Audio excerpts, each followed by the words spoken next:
All right, you should be good to start. All right, welcome to the November 9th Oshkosh Advisory Park Board meeting. This is our first time totally virtual, so there's a few things we need to go over. Obviously, mute speaker when you're not speaking. If you want to speak, you need a show of a hand, and we'll get to you, and Stacy and I and Ray will, work on managing that. For public comments, it's limited to only agenda items and it's going to be done up front. This is similar to how the council is running their virtual meetings, so we will follow suit. We will see how it goes. Then for roll call, we'll have to do, we can't do just a group thing, so Stacy will go through and do everyone's name individually. All right, Ray, what did I miss? You have the master list as well. I have the master list. Whatever notes you took? Yes, that was all the notes I had. That was my list. Yep, so I think you can go ahead with roll call. All right, Stacy, go ahead with roll call. All right, roll call. Bartel. Here.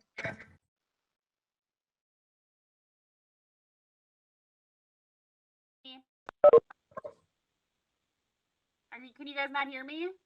It's not really good, Stace. All right.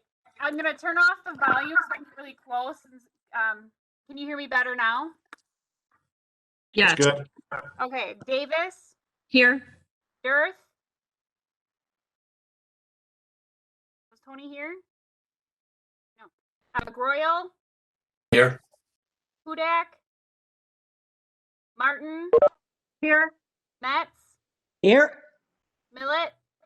Here. Palmieri. Here. And then Tony, I see you're here now.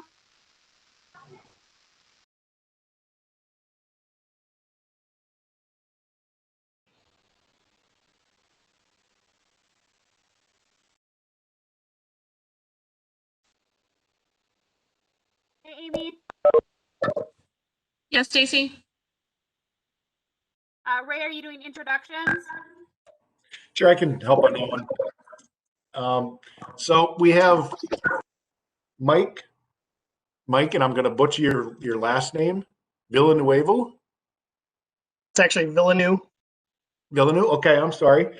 Mike is our new leadership Oshkosh adjunct board member, and I've asked Mike just to give a little bit of his background and why he chose our board, and keep it to about 7 minutes. All right, thanks, Ray. Yeah, my background, I'm originally from central Wisconsin, settled in Oshkosh about 18 years ago with my wife and started raising our family here.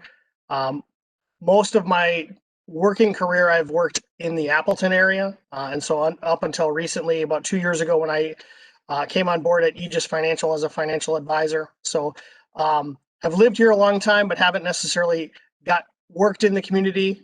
So excited to be participating in Leadership Oshkosh this year, and excited to work with the Advisory Parks Board as my adjunct board experience this year. As a resident of the city, we've participated in lots of outdoor activities and parks and the Menominee Zoo and those things as we've raised our kids. So excited to participate with the board and some of the upcoming projects that are in the works for this year with the Oshkosh Avenue redevelopment area and all of the former Lakeshore site. So excited to see those plans and learn more about them and contribute wherever I can. Great. Thanks, Mike. It's all yours, Amy. All right. So the next thing on our agenda is the meeting minutes from the September 14th meeting. Are there any comments, questions, changes that we need to address?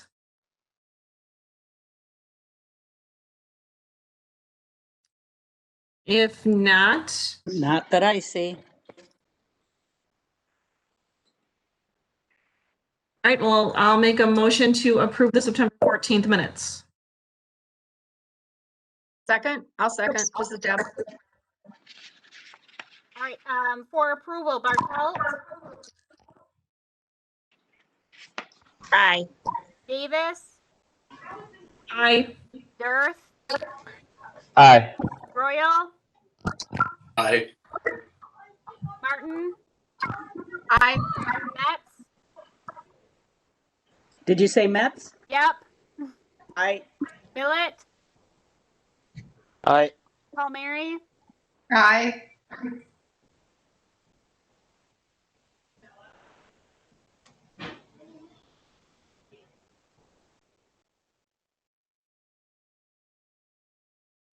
Minutes are approved then 8-0. Go ahead, Amy. All right. So our next item is our public comment on our agenda items. Our only agenda item this evening is the discussion of the Four Seasons building and the initial development of Lakeshore Park. So do we have anyone for public comment? All right. I did not see any, Amy, and I do want the board to know. I got to get somebody to mute their mic. I'm getting a lot of feedback. Looks like Jenny needs to mute her mic. I did invite the Hartleys, who are right adjacent to, at the end of Pinoco, adjacent to the golf course. I've been in contact with them, and Smith Group will touch on that in a little bit too. We did send them the link to the agenda, and they were going to share that with the neighbors. So we have been trying to stay in touch with them. So they were invited, and we're aware of this. I don't know if they're going to plan to just watch it at home or if they're going to tune in on the city website. But so right now, I don't believe we have any statement. Just wanted to say thank you. We did get a nice email from the Hartleys expressing their appreciation for the Parks Department working with them and involving them in the process.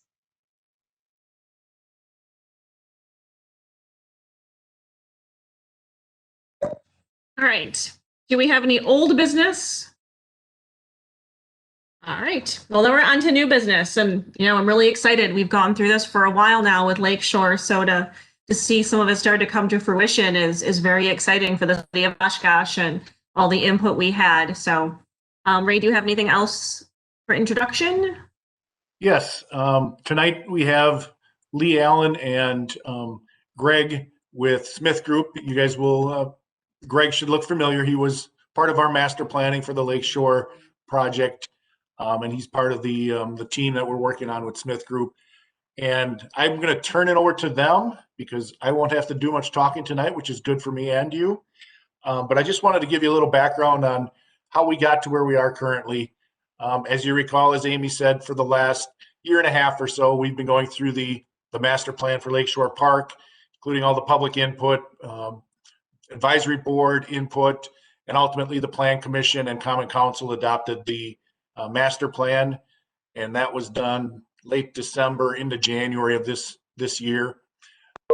We've done since then, we've been looking at the plan and seeing how it was adopted as far as the different phases in the document.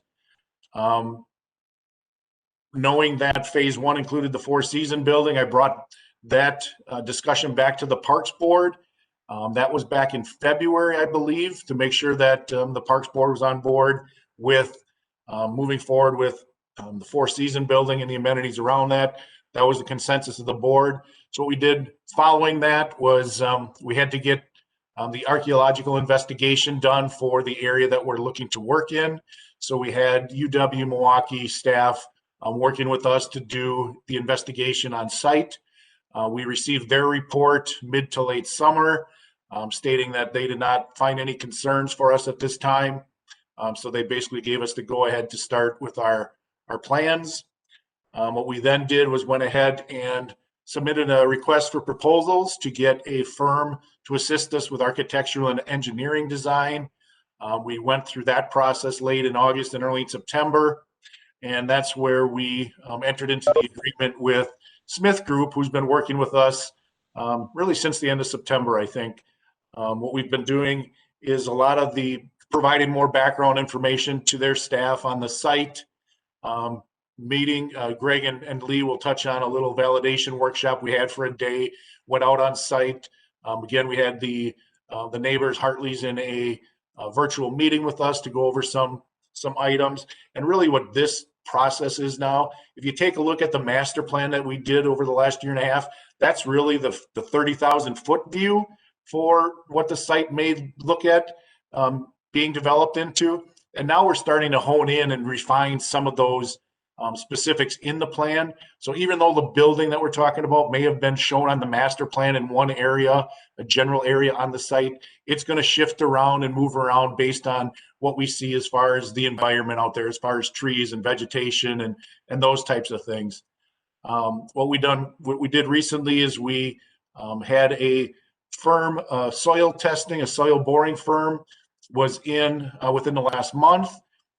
We worked with them to do, it was just under a dozen test sites, test borings on this area of the site. And we just got that report back last week. We haven't fully digested that. I did have a meeting with Smith Group staff and some of our engineering staff just to at least briefly start looking at that. So we need to take a closer look at some of that information. We're also working on getting a survey of the site done so we have a better idea where the property boundaries are located. So some of that background material that we're working on. And then what we wanted to do tonight was really bring to you, the Parks Board, and say, all right, here's where we're at, and let Greg and Lee kind of walk you through how we're going to start moving forward, maybe share with you a general timeline or a schedule, and some of the background information that they've been able to find on the site. So without further ado, I think, Lee, are you going to kick it off, or? I think I'm going to kick it off, but Lee's going to share his screen. All right, I'm going to make Lee the presenter. Oops. Give me 1 second, please.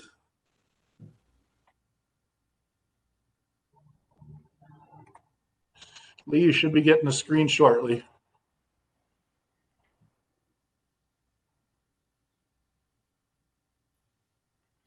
Then we're going to be tag teaming on the presentation here a little bit too. So yep. Once we're up and You running. see my screen? Not yet. Not yet.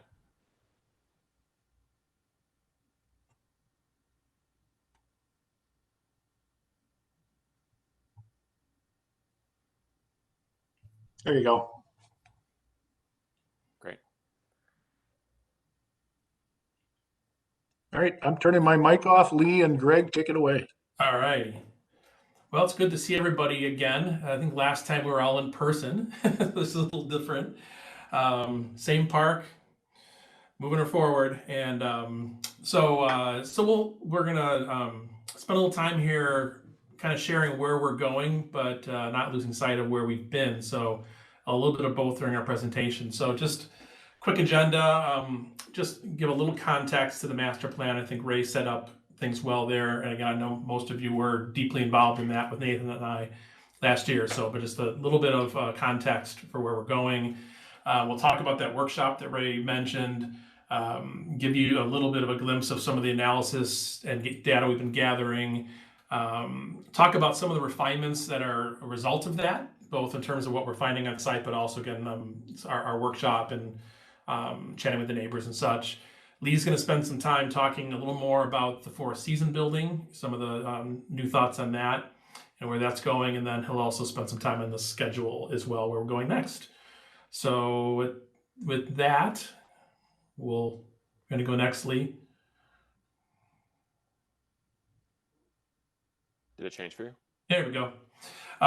So again, I think you all know the site. And again, when we were brought on board, at a very high level, as Ray pointed out, looking at sort of what was next. So this was an aerial that superimposed the Oshkosh Corp's construction.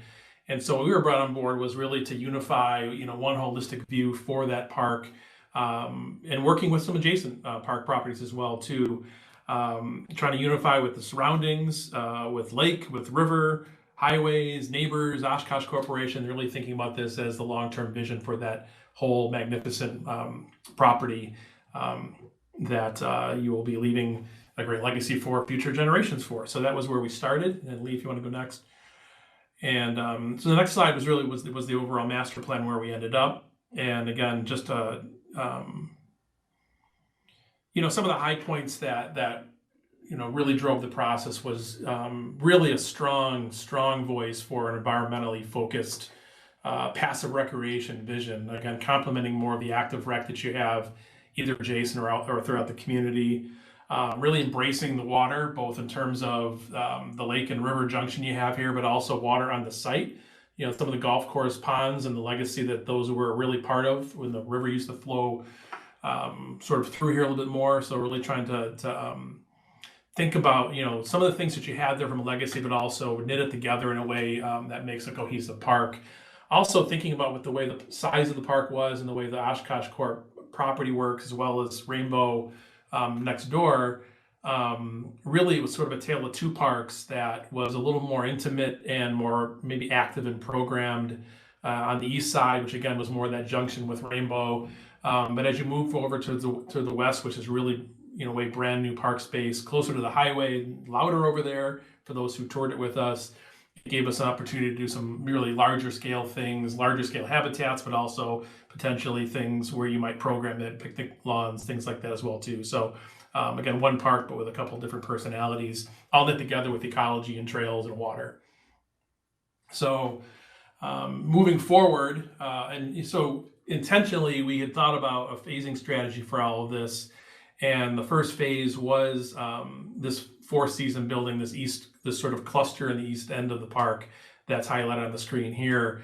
It was a first phase for a number of reasons. One was some of the infrastructure that was already there with Panoqua access, with utilities, development you had already, proximity, the beauty of this site here, from a development perspective and building toilets, things like that, was its ability to serve both Lakeshore and other adjacent parks, for again Rainbow, sort of that junction there.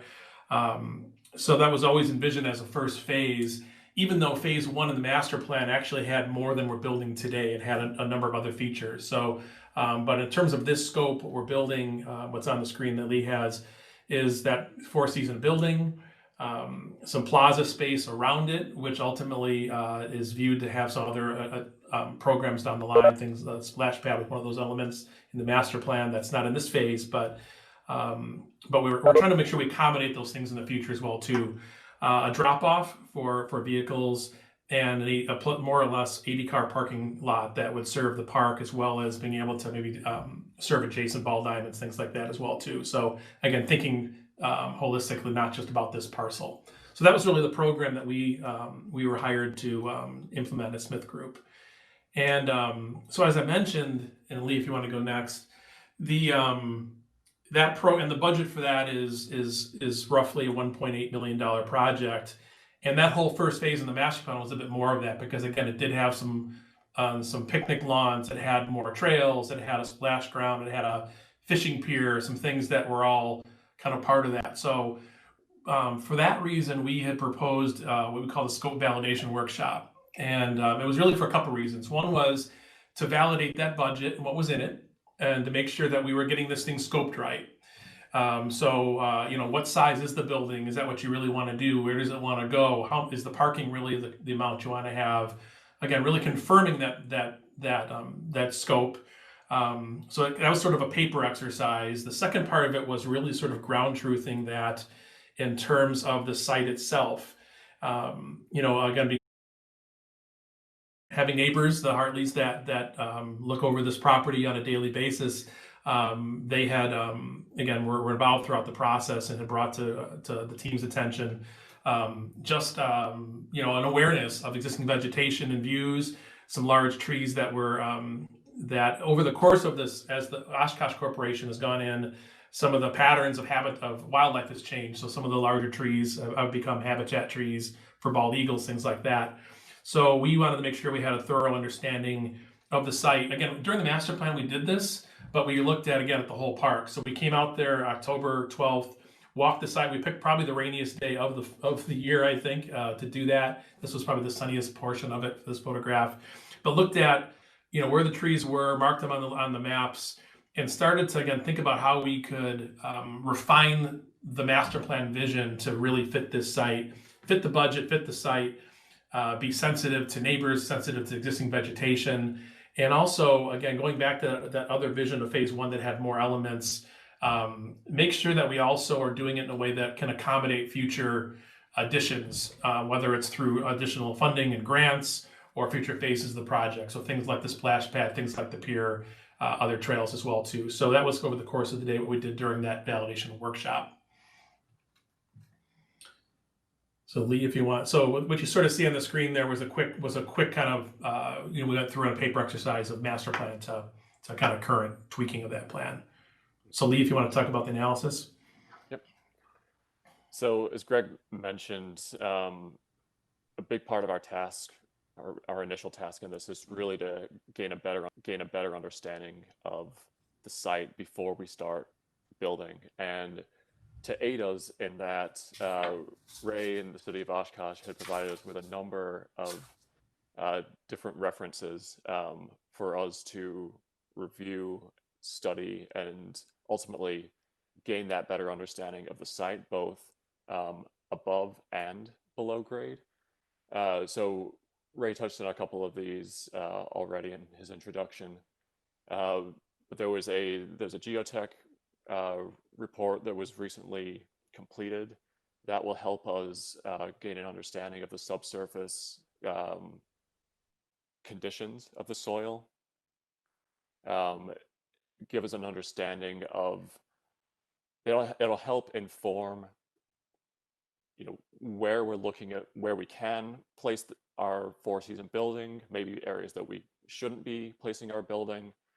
It really just gives us a better understanding of, what we're getting ourselves into before we break ground, so we can make more informed decisions up front rather than maybe get a nasty surprise down the line.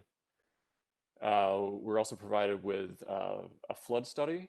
So with the flood study, that the image in the top right there, we understand that our site is within the 100-year floodplain. For obvious reasons, we don't want to be in the 100-year floodplain, so we're going to explore ways to, potentially elevate the building to make sure that we're out of that zone to prevent any kind of issue moving forward. Ray had mentioned the archaeological investigation, and no kind of artifacts were found, so I think we're in the clear there. We've been provided with wetland delineation maps to identify where the various wetlands are on the site, so we can avoid the disturbance or disturbing them. We've been given city or engineering base maps so that we understand where existing utilities are below grade, and also the existing construction documents of the maintenance building and the pump house that is on site. Now, we'll get into this in a minute, but the existing maintenance building that you're seeing in the picture in the top right will be completely demolished, and we'll be looking to construct the new four-season building atop the existing footprint of, or thereabouts, of the existing maintenance building. And we're doing that, we're starting there at least to help really minimize our the environmental disturbance, and to really tread lightly as we can. So really creating a new development atop an existing development, not disturbing previously undisturbed soil, if you will. And there's also currently a site survey that is in progress, and that'll give us a better understanding of the topography around the site. It'll identify various tree species, not only locations, but like I said, both locations and the species, and also outline the wetlands as well.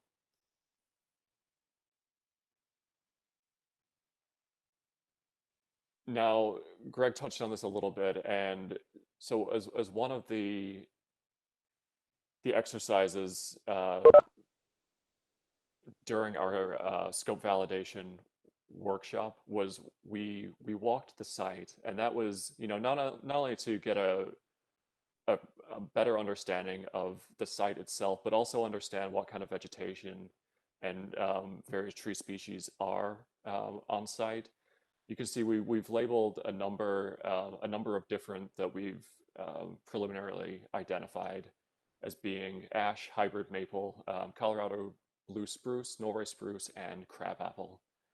And what we've done is we've started to overlay and identify the locations of these existing trees on and around our planned site development area. Now, what you're seeing faintly in the background here is the master plan line work from the master plan design. And what we've learned from this is, you know, having an understanding that we want to tread as lightly as we can on the site and preserve, you know, realistically trees as we're able to. We started to understand, you know, from placing the parking lot in the location that is on the screen, we would be eliminating a number of existing trees on the site, and it makes us question whether that's the approach, if that's the right approach to move forward with. So from there, Greg, I'll hand it back to you. Sure. And the other thing we kind of found with that is it does also start to inform just some of the things we'll do in design in terms of, you know, reforestation, what trees we want to add out there.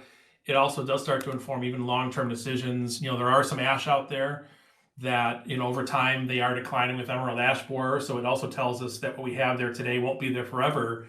So we want to be thinking about, you know, planting things that will be taking their place as well too. So again, we learned a lot from this bit of data.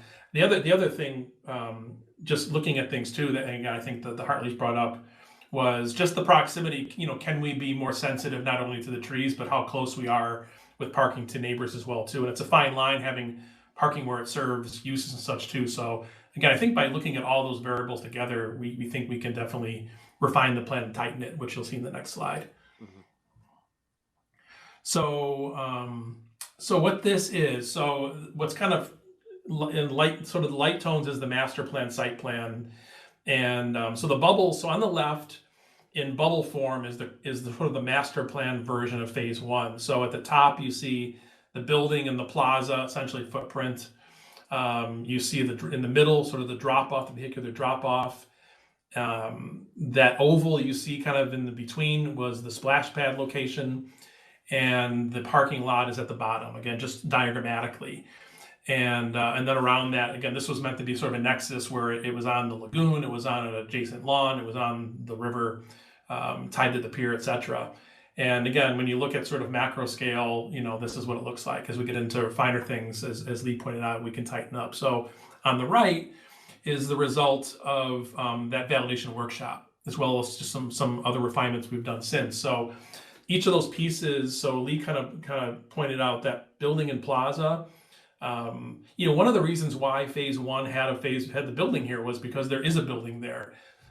It's actually got a very nice relationship with the water. Unfortunately, it's a maintenance building, so not everybody gets to use that unless you're in the maintenance side of things. And so we kind of looking at things, wanting to be more sensitive to the land, as well as having a really good relationship of that building and the water, and reutilize existing development. We really felt like moving that whole block onto essentially the footprint of the existing building made a lot of sense.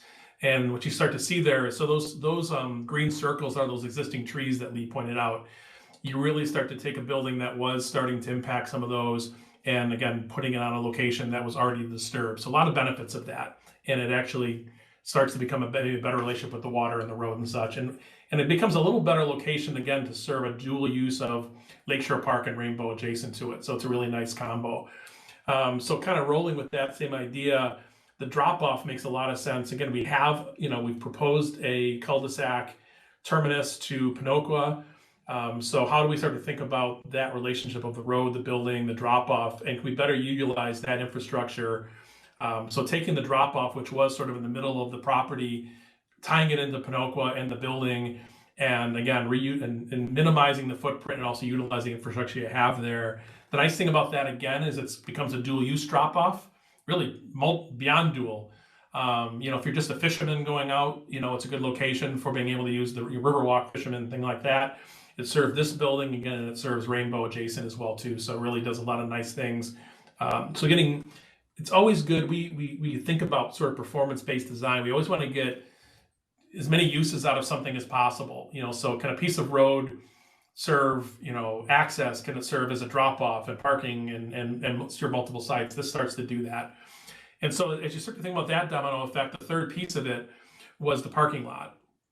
And I think as was in the master plan, that was probably having the biggest impact, if, again, even at an early stage in terms of adjacency with the neighbor and trees.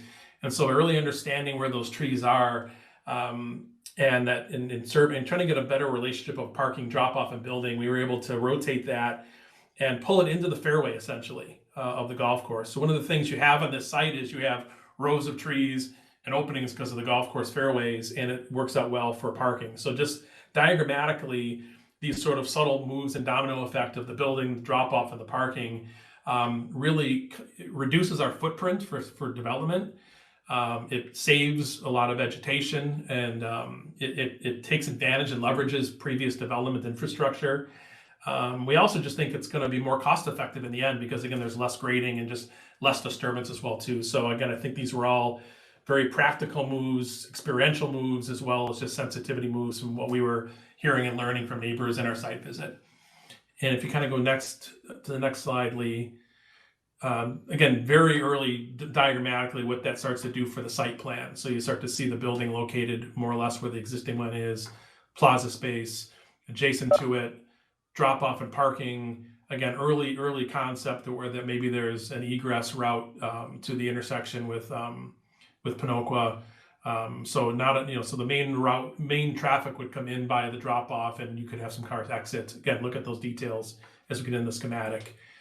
And then again, not losing sight of the big vision.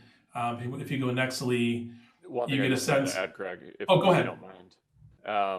And you can see in this slide the dark green circles. Those are new trees, and I want you to focus kind of on the south side of the screen, so just north of. I don't know if you guys can see my pointer, but the Hartley's residence.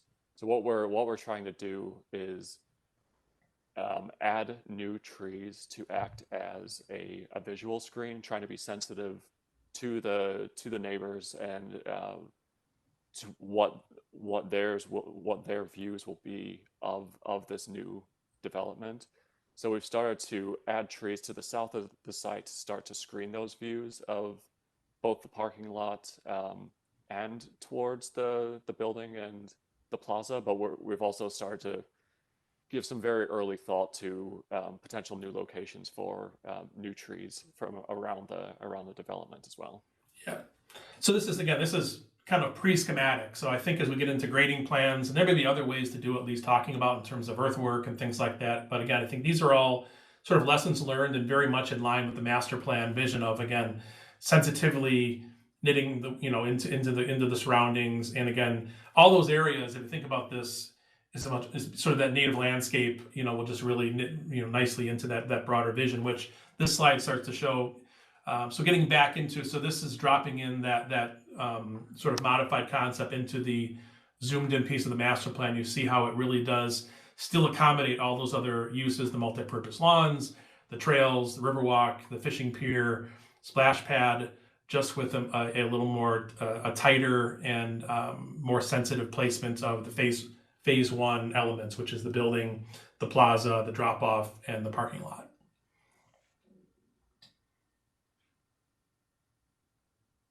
Okay, and with that, I'm going to talk just a little bit, just touch on the Four Season building. Now, before I just go over the program, I just wanted to, I guess, disclaimer that the images that are shown on this slide are from a project, a previous project that Smith Group has worked on. It has a similar program to the program that's being proposed for the Four Season building that's a part of this project. So we're sharing these as really just to give you a sense of what it could be. Now, saying that the budget for this was a bit more than we have for this project. So take the images that you're seeing on the screen with a grain of salt, I guess is what I'm saying.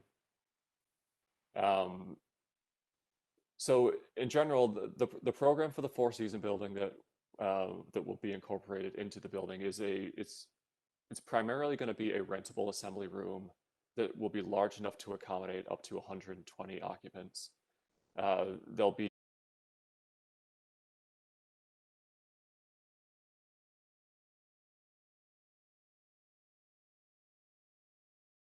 outdoor access multi-user restrooms, a storage room, mechanical room, and an outdoor terrace space. Now, this building, the idea is that the assembly room can be rentable for both public and private events. There's a consideration that so with having an indoor access and an outdoor access multi-user restrooms, the outdoor access restrooms are really intended to serve the adjacent Rainbow Park. So, and really the plaza, the public plaza around the Four Season building. So if the enclosed assembly room is rented for a wedding, let's say, we want to be able to provide facilities for the public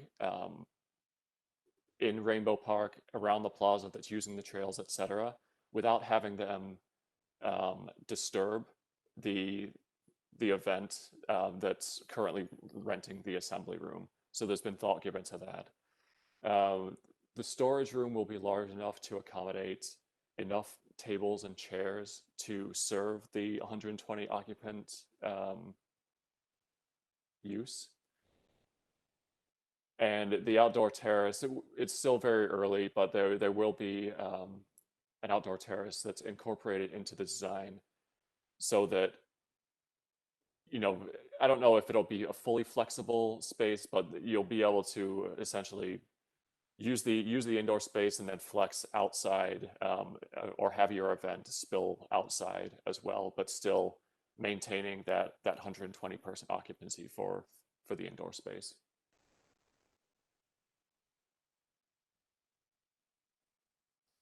And then with that, so the phase that we're wrapping up right now is really the scope validation phase. Our next steps are really to get into programming of all the spaces that I just mentioned. So really right sizing. So what does it mean? How big does the assembly room need to be by code to accommodate 120 occupants? Then based on that, how big does the storage room need to be? You know, there's a trickle down effect here. It's really, we really start to get into the level of detail where we really start to right size what this building wants to be.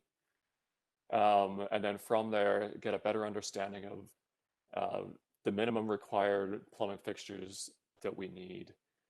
And then ultimately doing a code study, a code summary as well.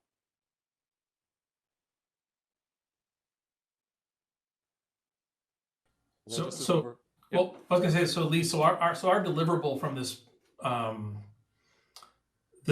sort of pre-design exercise is really the work that you've seen here, the analysis, a lot of those products, the validation workshop summary, and some of the program validation and those things. We're sort of packaging all that up as sort of our basis of design to roll into schematic design, which is the first thing on the calendar, right? Right after the heavy line there in November. Yep.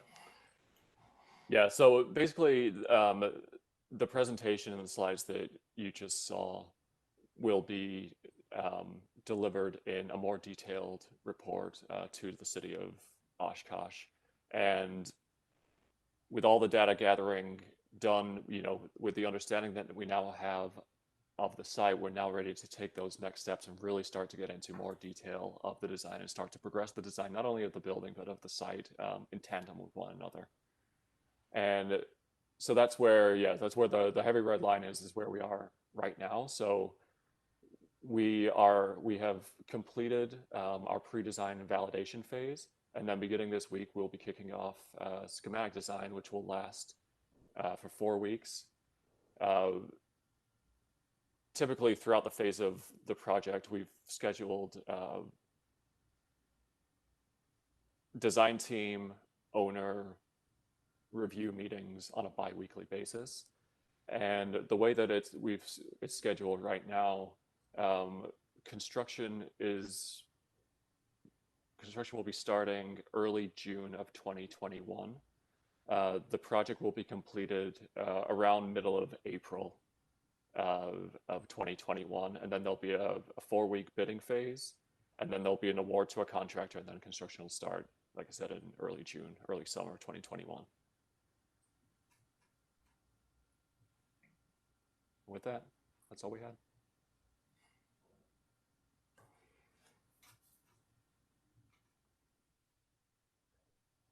I see, Amy, that the mayor has her hand up, and I can't see everybody. So if Lee, I don't know if you want to stop share. I'll leave your screen up, and if people have questions, but we'll start with the mayor. I think I can see her hand. So a couple of questions. First of all, did I miss something? I thought we were going to have a public participation period. Did that already occur? Public participation as far as the design goes? Yes. We haven't gotten to that point yet. Right now, what we're trying to do is get all the background information on the site to make sure where we could locate the building and potential parking and amenities. And now what we would start doing is Lee and Greg will start coming up with some design ideas. Part of their scope is to come up with a minimum, I think, of 3 ideas to start sharing with the community and the Parks Board, saying, all right, here's what we're envisioning. Help us narrow down our scope to what the community would like to see. So that'll be moving into the next process. And as long as you brought that up, I just want everybody to know public input will take place here at all of our Parks Board meetings over the next few months. Once the board is comfortable with the design of the facility, it needs to get approval from the Plan Commission, and then Plan Commission needs to also recommend to council. So over the next 6 months or so, throughout all the meetings, and we'll continue to stay in touch with the neighbors as well. 2 other things. I don't know if anyone here is familiar with the Upper Midwest Hazelnut Development Initiative, but beginning last year, there is some great hope in native, I guess they're American hazelnut variety, in the sustainability and climate change impact on water quality because of the woody crop that they are, but also for economic development in terms of, some agricultural things. But just kind of curious, given that, we are dealing with the flood plain, whether or not some consideration in the reforestation might include consideration of that. I believe it's called the American hazelnut, which grows wild in Wisconsin, apparently. Secondarily, it was brought to my attention by the Landmarks Commission, and this question is that there are 7 acres somewhere in this area that are eligible for a historic place designation. Just curious if in the where that information came from and where those 7 acres are located. Maybe that's in the survey process. That I don't know. I can't answer that right now until I look into it further. Both on did you say the Upper Midwest Hazelnut? What was the other? Upper Midwest Hazelnut Development Initiative. I don't know, Greg or Lee, are you familiar with that? I'm not, but I will. I mean, we're definitely at the point now. We are definitely going to be looking at a native landscape approach to all of this. And again, I think some of your thoughts on sort of more the edible landscape and some of that, I think those are all in play right now. So, we haven't picked our plant palette by any means, but it will definitely, I think this whole park wants to be, going, whether it's going back to or continuing a native landscape approach at all levels. So that totally would fit that. I'm not familiar with the 7-acre. I'd have to look through kind of what that was exactly. That doesn't ring a bell, but it doesn't mean we don't have some data on that. So I have to look into that further too. And with all the information that I've seen that's been shared with us, at least, I haven't seen any reference to that either. The 7-acre historic designation. Yes, so Shirley Maddox, Chair of Landmarks Commission, was concerned about not, I guess, being part of the joint workshop going back a while, but she indicated that there have been 7 acres identified as eligible for historic, national historic place designation, if I got the terminology correct. So just curious about that. Thought I would follow up. Is it First Nation related, or is it because we've got pretty good data on some of that from the master plan, but I don't recall. She didn't give me the details, but it was in the context of a discussion where we were talking about First Nations. Okay. We'll definitely follow up. I know that Nathan had done, again, that was a area just to the kind of north and west. I know we had designated for interpretation and such, but we'll see if it aligns with what you're bringing up. So. And I think she was under the impression that it may kind of look like a little bit like a Venn diagram in that the 7 acres were spread over possibly both Oshkosh property lines and the city. So again, I don't know. I'm just asking for follow-up. Thank you. Okay. Sure. I'm noticing that Chair Amy is having some buffering internet issues, so I don't know if she can hear us right now or not. She's going in and out. I can't see all the board members. If you have any questions for Greg or Lee on the presentation, now would be a great time. This is Deb. Can I ask a question? Sure. I know you talked about the restrooms for inside and outside. That sounds great. And the outside ones were for the existing park.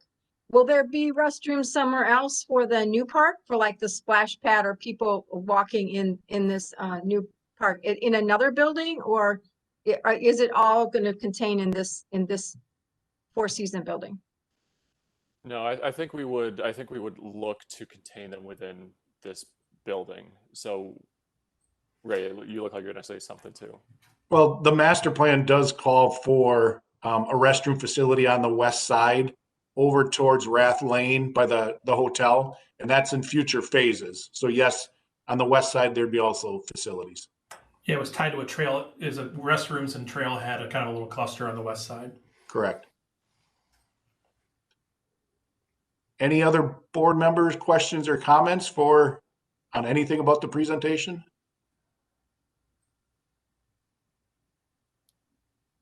I see Amy's still buffering, so we'll give her a minute. I guess just a quick follow-up too. Ray, you mentioned some of those reports that have been completed. Will the PAB get copies of those reports as well? Of the soil borings and so forth? Yes, soil borings, and there was some surveying. The survey hasn't been completed yet. The soil borings, if anybody's interested, we can share that, but it's really detailed, construction detail that we normally would keep internally. But if somebody absolutely would like to see a copy, I can share a copy.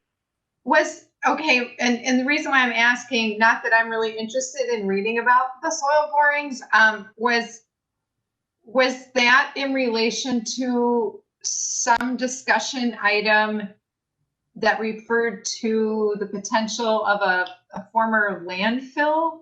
Or am I getting that confused with another park? No, that's not at this site that we're aware of.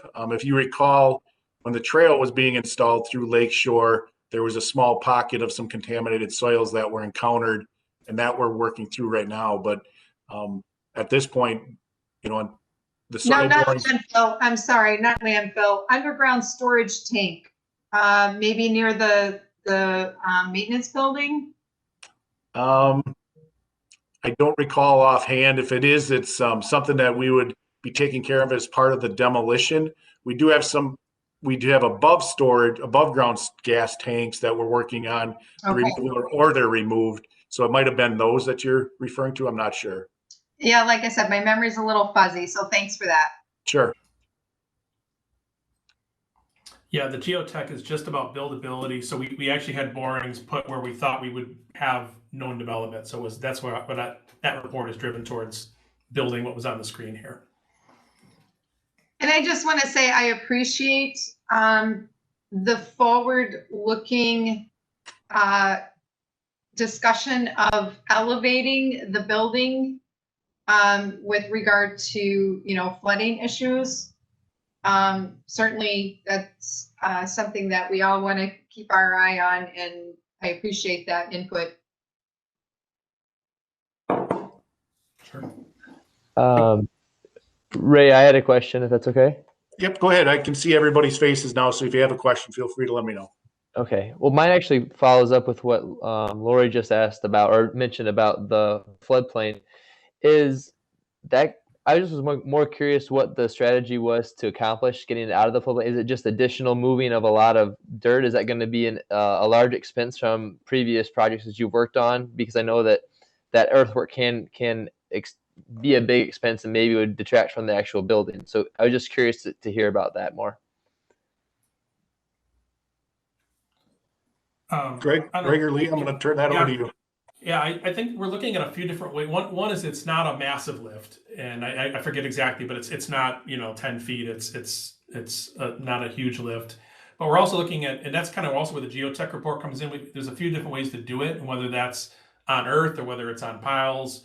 But the idea would be to keep the footprint as small as possible for that, or if we're going to do it, that it brings some other benefit. And I think, so raising back to my point about sort of performance-based design, elevating that building a little bit helps from a floodplain perspective. It helps from a visibility of the water perspective.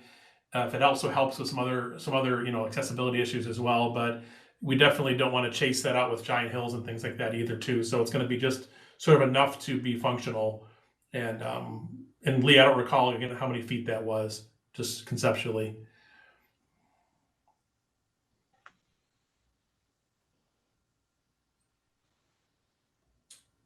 I think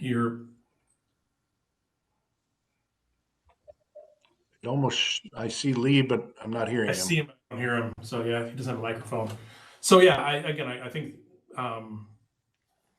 we know from a site perspective, we're not going to do anything that's going to, again, sort of detract from the core program here, which is really the phase one, the 4-season building at this point. Okay, thank you. I had one other question. This maybe is more for Ray from the programming standpoint, but when the 120-person pavilion is being rented and used, and I don't know what kind of events we have in there, but is there any worry about the outer pavilion being used in the bathrooms and kind of disrupting maybe high-profile events with all of that? If there's a wedding going on in there, but there are people picnicking on the pavilion, I just was curious to see how that would actually interplay with uses, because it could be a very busy area. And I know the images that were shown were very, just give us an idea of things. But if there are a lot of windows, it could be that's being considered and how we would use and design it to respect the people renting out that spaces. Yeah, typically on something like that, when they would rent the building for a private use, the plaza area around that would not be programmed. It would be essentially under their rental as well. I don't know if you're referring to the restroom use or not, but if it's the restrooms, we've talked about this internally with Smith Group. There's a way that both the exterior restrooms can be accessed by the general public, whether it's using Rainbow or other parts of Lakeshore, and have it locked off so that they can't go back and forth between the rental inside. So there's a locking door that we can put into place so that the public still has access for the outdoor restrooms. But again, the plaza area would be part of the rental so that we could not have some of those up close conflicts, I guess. I want to follow up on that a bit, and thanks for bringing that up, Tony. I was kind of questioning that in my mind, but from a different perspective, that it remain accessible to the public in that flexible space. And I guess I was trying to visualize whether or not a portion of the building would be privately rented. The city has a convention center, that's available for private use and rental. But not to say that we wouldn't want to allow that, but I think we heard very clearly from the public they wanted public access. So I guess I would have some questions about shutting it down completely to the public, especially outside the building. Just some thoughts. I think those issues can be addressed as we get farther into the design. When you're talking about open plaza space for the building, maybe it's the plaza space to the north and to the east and to the west, and there's more open space to the front towards the parking lot. So I think we can start looking at a little bit more of those things when we get further into design. Correct, Greg? Yeah, I was going to say orientation's a big part of that. So you think of this as the 360-degree plaza, and so there might be how you orient the building and the toilets and what's adjacent to it might be serving more of sort of site functions, which would allow that dual use that we're talking about. So yeah, some of this is programming, some of it's orientation and relationships, and that's what we're working through right now, so that it's we recognize that there's going to be times where there's something happening in the building on a busy. We hope that the park is packed and both that everyone wants to use the toilets in the building out there too. So there may be zones of the plaza. Think of it that way, perhaps. And with the Four Seasons component too, on the programming end of things, the thought is, is it not that, especially let's say during, winter time frame, that it's almost like a warming place for folks to come in that are, let's say, on a weekend, cross-country skiing or snowshoeing or whatever. Isn't that one of the expectations? Well, I'm not going to say that the building's going to be open 7 days a week, available for the public to come into, because then you're talking about staffing and operational costs. If we ultimately out on Lakeshore have snowshoeing and cross-country skiing availability, maybe there's some opportunities for us to have offer hot chocolate and have some kind of a park event going on where the building is available for that warming feature. But it's not a facility that I could see that would be opened up, not manned, and not having staffing there. So again, those are some of the programming things, but it's definitely been in our discussions, programming wise for us, we need to start looking at some of the outdoor winter activities out there. So then that would incorporate some of those. It's a warming area. Come on in for the Saturday and Sunday this weekend. It's not rented. We're going to have a park activity, or we're going to have snacks and hot cocoa or whatever it might be. So it's going to be a mixture. I don't recall, was one of the plazas looking at like a community, I don't know, fire pit or amphitheater or something along those lines, or was that just early, like people throwing out ideas? Yeah, the finished master plan doesn't have a band shell or anything here. There was talk on the west side. More of a bowl area, basically, with seating in the hillside of a type amphitheater, but nothing on this side. I mean, fire pits, things like that. Again, as we did in the plaza design, we can look at things like, I think smaller scale things like that we can look at and see how it works cost and operationally and such. But yeah, this was definitely meant to be the smaller scale, sort of gathering. West side was where if you want to have a larger, after a marathon or some of the things that you do currently would probably happen down the line in that, where you got a little more space. I see Amy's coming back in, and I'm just going to open it up. If there's any other board members, if you want to questions or comments, feel free to raise your hand, and I can see everybody now, just about.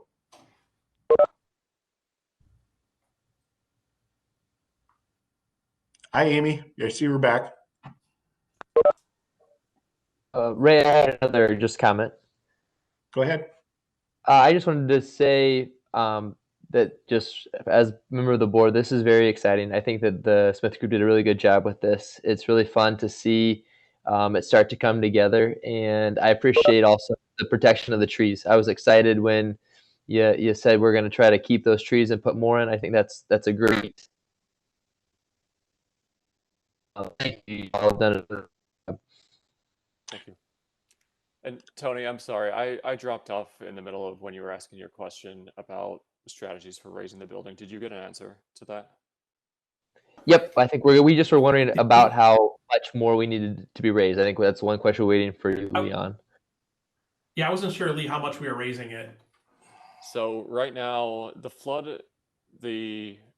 floodplain is at elevation 750. I think the maintenance building right now is like 749'6" or 749 even. So I would say at a minimum, we would want to raise it at least probably 3 feet above current grade right now. And there's various strategies that we can deploy to do that we'll be exploring as we get into this next schematic design phase. So again, not a dramatic, building on a plinth. That's, I think as low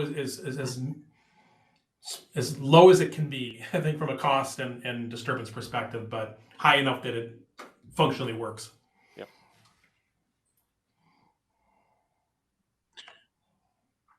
Any other questions? I'm not seeing or hearing any. So Amy, if you can you chime in again? Yep. Okay. Greg and Lee, I think you guys are good to go. If you want, thank you for all the information, and we look forward to starting to get some preliminary designs down so the public can start reacting and give us some input and still get us working towards that final design. Absolutely, our pleasure. Thank you very much. Great to see everybody. Yeah. Be safe. See you soon. You too. Thank you. Good night. Bye.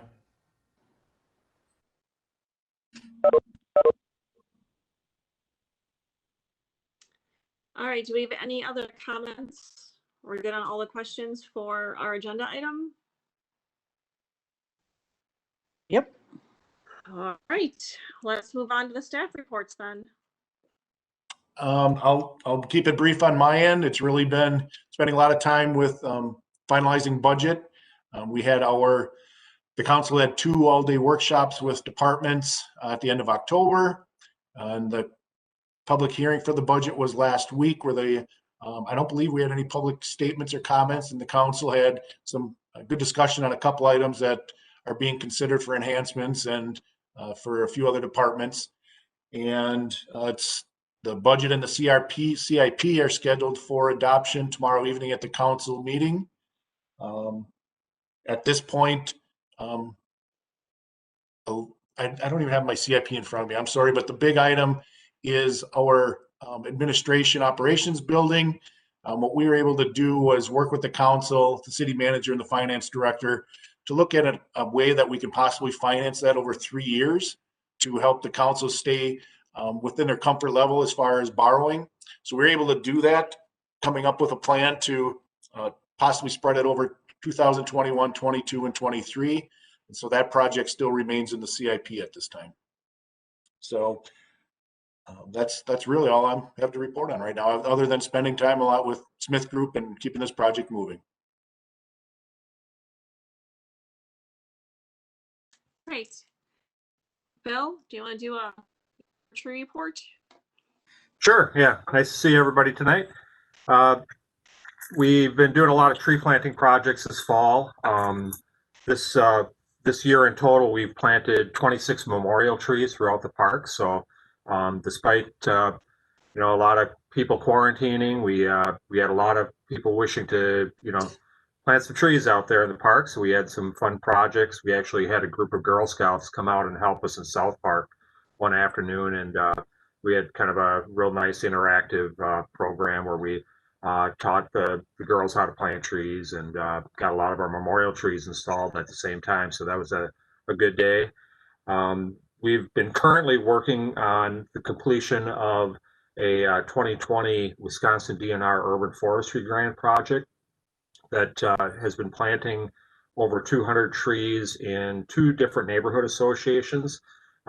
We've been working in the Sawyer Payne Neighborhood Association as well as the Congress Field Neighborhood Association. So we've had a contractor working on that over the last couple weeks.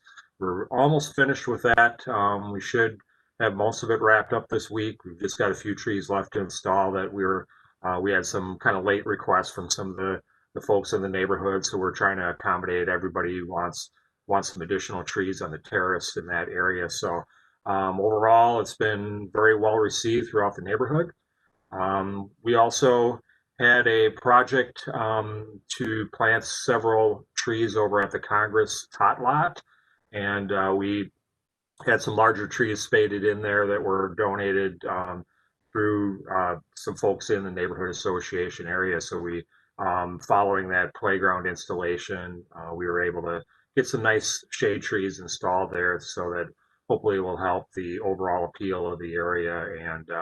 And also, since we're placing some emphasis on that neighborhood association right now with the enhancements, we thought it was appropriate to get some new trees into that area. So that all went very well. The weather cooperated, so we're very happy to have some of that work behind us. We've been concentrating a lot on trying to get our stumps removed here, which is something we do every fall. As of this afternoon, we removed over 206 stumps since September, which probably doesn't excite a lot of people, but we've had to kind of clean up a lot of the terrace sites so that we can replace trees again during our spring planting program. So that process has been going well. Fortunately, the weather has been cooperative there as well, so it's allowed us to get a lot of that work completed. We're currently working on removing some of the stumps that are in several parks, so we should be done with that probably by next week sometime. So we've only got about 35 stumps on the list yet, so we're getting close to wrapping that all up. The staff has been very busy continuing with emerald ash borer mitigation. So as many of you are aware from our last meeting, I had talked about the high degree of emerald ash borer that we have in the community presently.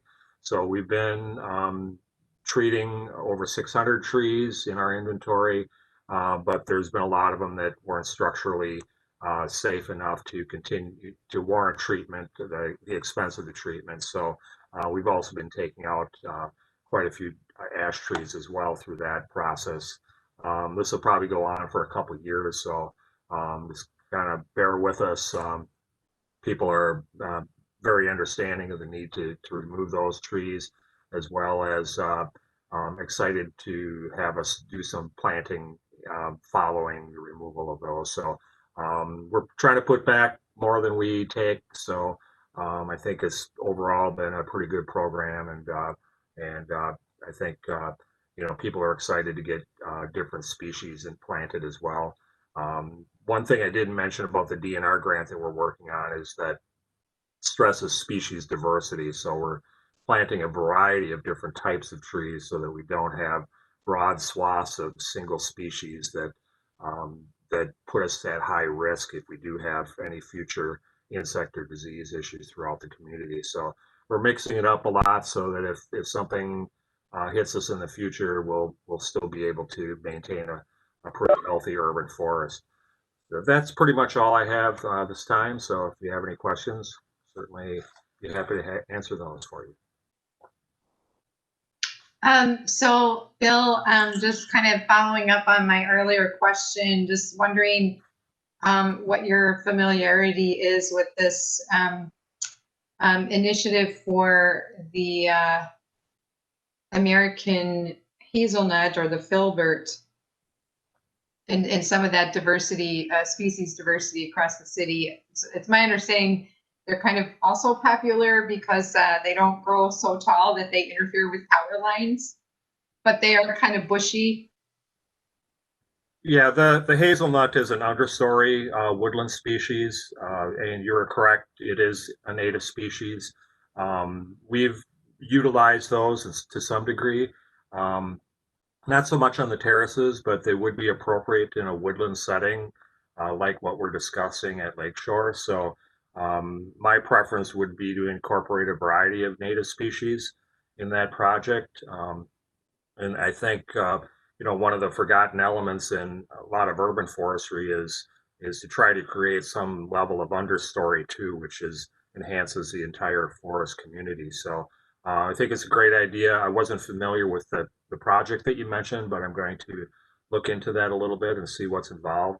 Um, there's some other species like the American chestnut program, which is um, there's been a lot of extensive research being done on bringing back the American chestnut, and there's been some very good progress. So I think that's something that we should also consider, at least on a limited basis, to give it a whirl and see how they do in our area. And many of you probably aren't old enough to remember, but we did have a lot of American chestnut in throughout the United States. And similar to American elm, we're trying to work with different hybrid cultivars to try to bring back some of those very valuable species to our urban forests as well.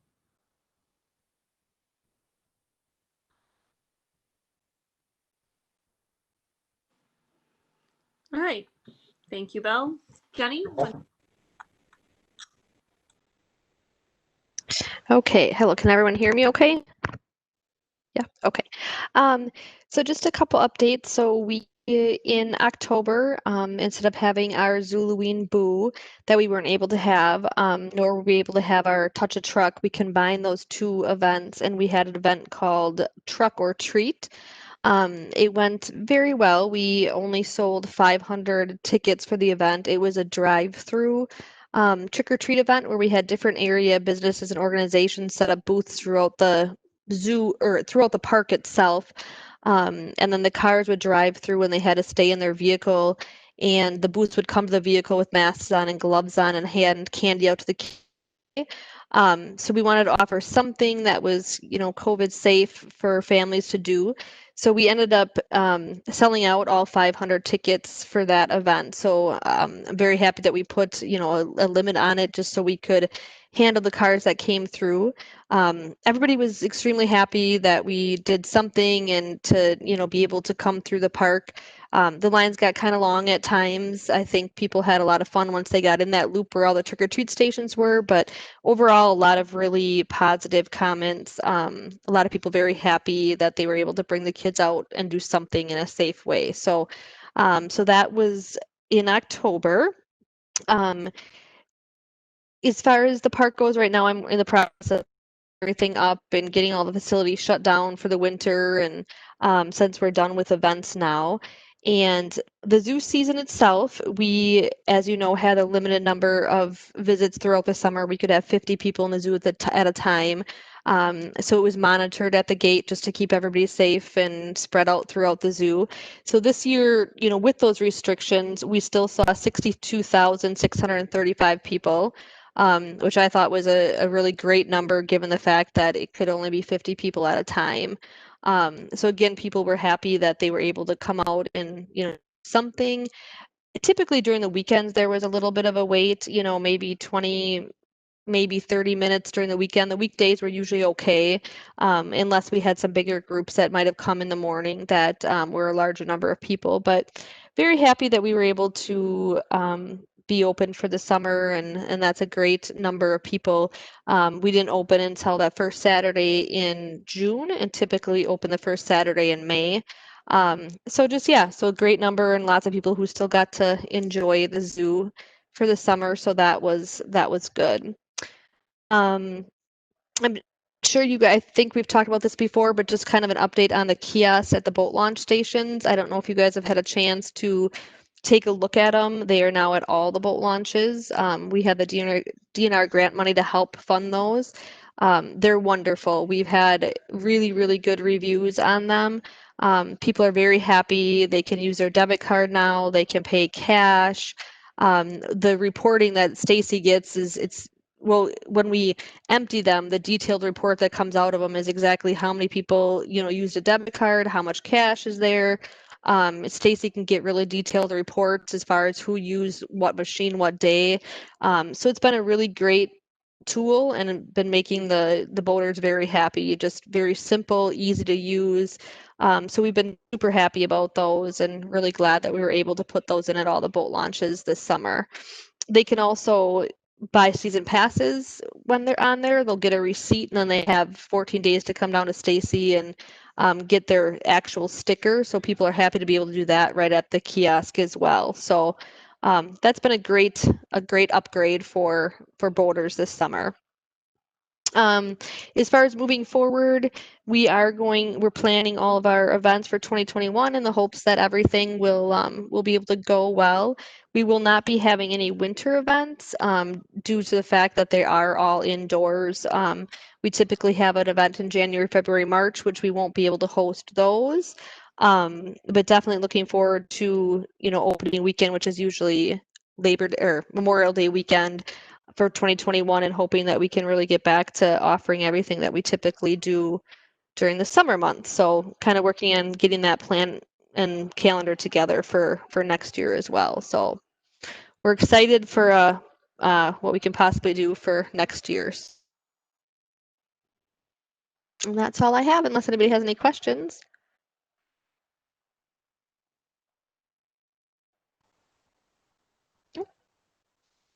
Thank you, Jenny.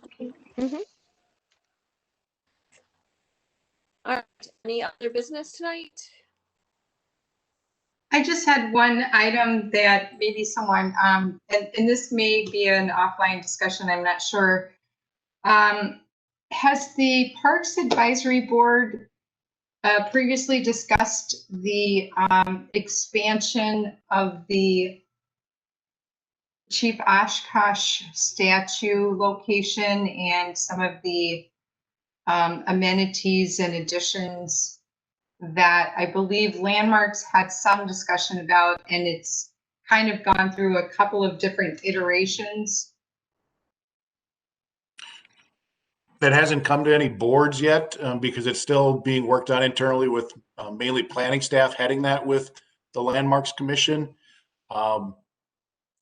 So eventually I did request that anything that might be looking to change on the plaques or anything added down at the statue needs to come to the board. But I think with planning staff, they're still working internally with museum staff as well as the university on some of the verbiage on some of those areas.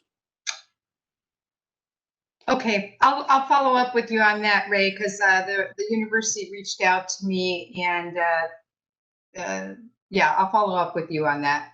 You can, but you might want to start with Alan Davis and his staff. But if you need me, feel free to let me know, or you can be in touch. But they're really spearheading it. We had some recent email contact and discussions with Alan, so you might want to you can start with them. But if you need something from me, feel free to contact me. I will. Thank you. Okay, sure.